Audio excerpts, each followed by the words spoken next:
గురుగారు, మకర రాశి వారికి ఈ వారం ఏ విధంగా ఉండబోతోంది? మకర రాశి వారికి 4 గ్రహాలు దివ్యంగా యోగిస్తున్నాయమ్మా.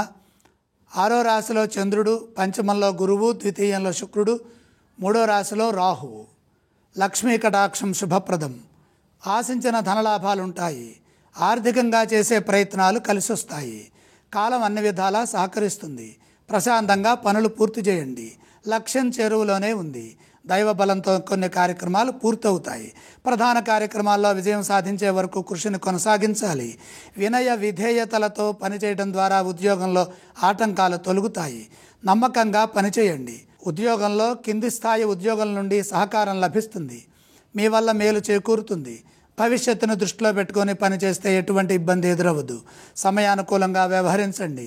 మొహమాటం వల్ల ఇబ్బందులు ఎదురుకాకుండా వ్యాపారంలో జాగ్రత్తగా మీ బాధ్యతలను మీరు నిర్వర్తించినట్లయితే ఆశించిన ఫలితాలు వెంటనే లభిస్తాయి. వ్యాపారం బాగుంటుంది. ఒక ఆపద నుండి బయటపడతారు. వారం మధ్యలో మేలు చేకూరుతుంది. ఆత్మీయులతో విభేదాలు రాకుండా సున్నితంగా సంభాషించండి. కుటుంబ సభ్యులతో సామరస్యంగా చర్చించి సమస్యలను పరిష్కరించాలి. అనుభవజ్ఞుల సలహాలు పనిచేస్తాయి. అలాగే మకర రాశి వారు ఏ ఏ స్తోత్రాలను పఠించాలి? మకర రాశి వారు ఇష్టదైవ నామస్మరణ చేయటం మంచిది. గురుగారు, మకర రాశి వారు ఈ వారం ఏ ఆలయాన్ని సందర్శించుకోవచ్చు? అలాగే సరస్వతి దర్శనం మేలు చేస్తుంది. గురుగారు, ఈ రాశి వారు ఏవేవి దానం చేయవచ్చు? గ్రహయోగం అనుకూలంగా ఉంది. దానాలు అవసరం లేదు.